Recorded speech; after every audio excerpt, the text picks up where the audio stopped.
मैंने कहा बेदो व्यास जी इसका खुलासा करके बताइए, इसका खंडन करके बताइए, इसको वाज़े करके बताइए। तो कहने लगे मैंने कहा बेदो व्यास जी आसान न कीजिए, इसका मीनिंग तर्जमा बताइए। तो कहने लगे ला इलाहा इल्लल्लाह पढ़ने से हृदय का पाप नष्ट हो जाता है। ला इलाहा इल्लल्लाह पढ़ने से दिल का गुनाह डिलीट हो जाता है। ला इलाहा इल्लल्लाह पढ़ने से पाप धुल जाता है। ला इलाहा इल्लल्लाह पढ़ने से दिल पाक हो जाता है। ला इलाहा इल्लल्लाह पढ़ने से पाप नष्ट। अच्छा आप लोग पाप जानते हैं? हाँ ये ना बोलिए, गुनाह जानते हैं, पाप जानते हैं।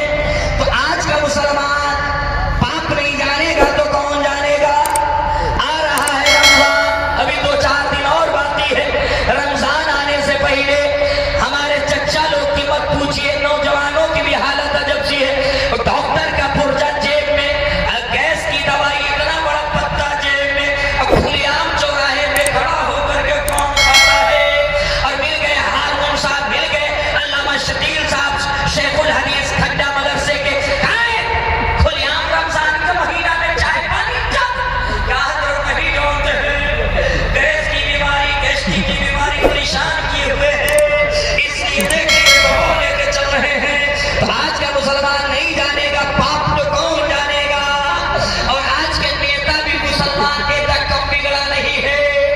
उजल की टोपी एक दिन तक खड़ी लगा करके इफ्तार में, एक दिन का रोजा नहीं, एक दिन का नमाज नहीं, और इफ्तार में सबसे पहले आधा चौड़ा मुंह में और उसने चेहरा चपाटी को काटा, जैसे दांत से छुहारे को काटूंगा, कच्च से सेल्फी लेना और वो है फोटो पेपर में, अखबार में। तो आज का मुसलमान पाप नहीं जानेगा तो कौन जानेगा? कि चच्चा लोग मुस्कुरा रहे हैं, आज का बूढ़ा चच्चा लोग भी कम नहीं बिगड़ा है। रमजान के महीना में रोजा भी रखते हैं, तरावी भी पढ़ेंगे, फजर भी पढ़ेंगे, और सुबह सुबह भोरे भोरे कांदा पे फावड़ा कोदाल को लाद करके खेत में, और पड़ोस की पगडंडी को, डनेर को इतना छांटते हैं, इतना काटते हैं कि जिलेबी और मिर्ची की रस्सी को। तो आज का मुसलमान पाप नहीं जानेगा तो कौन जानेगा? है ना मेरे दोस्तों, ये तो चच्चा लोगों की हालत है, मगर आज का नौजवान भी कम नहीं बिगड़ा है। निकाही टोपी एक बीता लंबी लगा करके आज का नौजवान जुमे की नमाज पढ़ता है, 2 घंटा मस्जिद से बाहर असर से पहले आएगा, कहेगा इमाम साहब चुनौती ये खड़ी ठोकिए, इतने में असर की अज़ान हो गई। अल्लाहु अकबर, अल्लाहु अकबर। अब अल्लामा शकील अख्तर निजामी साहब को बुलाने का, बाबू असर की अज़ान हो गई है, चल असर की नमाज पढ़ ले। तो आज का नौजवान क्या कहता? हजरत जाइए पढ़िए। अल्लामा शकील अख्तर निजामी ने कहा कुछ नहीं, चल भला आदमी की तरह वजू कर, और वजू करके चल असर की नमाज जमात से पढ़। तो क्या कहता है अल्लामा शकील अख्तर निजामी? जाइए, अभी आप हमको नहीं जानते कि हम कौन है।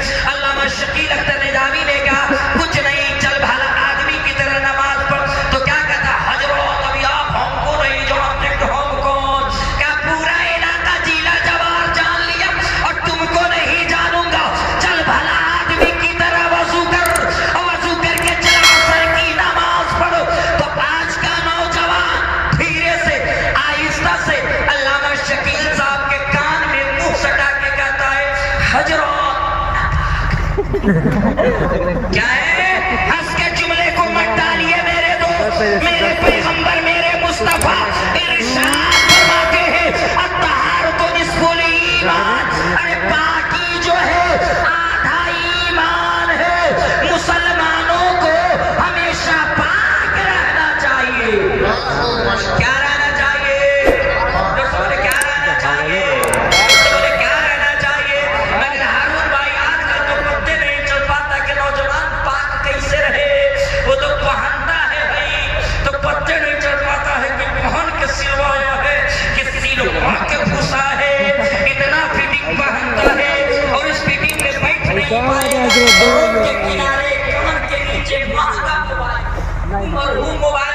मरूम मरूम मोबाइल जिसका जितना ही महंगा है उतना ही अकेले में बैठ के देखता है। कान के नीचे दाबेगा। आज का नौजवान रोड के किनारे खड़ा मारेगा चैन घस दमकल चालू मिस्त्री बोर्ड चालू। अब चाहे पीले तरीकत रास्ते से गुजर जाए, चाहे परवेज बाबू साहब तिगला रास्ते से गुजर जाए, या अल्लामा शकील अख्तर गुजर जाए, या वसीम अख्तर अजीजी गुजर जाए, कोई फर्क पड़ने को नहीं है। नौजवान दमकल चालू किया है तो चालू है, मिस्त्री बोर्ड चालू किया है तो चालू है। मेरे दोस्तों हंस के जुमले को मत डालिए। अरे जिंदगी की कोई गारंटी नहीं है, जिंदगी का कोई भरोसा नहीं है। आज इस अजमत मुस्तफा कॉन्फ्रेंस से ये इरादा करके जाएंगे, ये तहैया करके जाएंगे कि आज से मेरा बदन नापाक ना रहेगा, मेरा बदन पाक रहेगा। क्या रहेगा? क्या रहेगा? भाई मेरा थोड़ा सा लहजा अलग है, मैं चाहता हूँ कि आपको जगा के रखूं।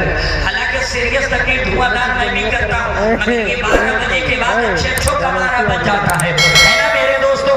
मैंने कहा बेदो ब्याद आदमी बैकुंठ की स्वर्गी जन्नती कैसे होगा, तो कहने लगा ला इलाहा इल्लल्लाह पापम, ला इलाहा इल्लल्लाह पढ़ने से हृदय का पाप नष्ट हो जाता है, दिल का गुनाह खत्म हो जाता है।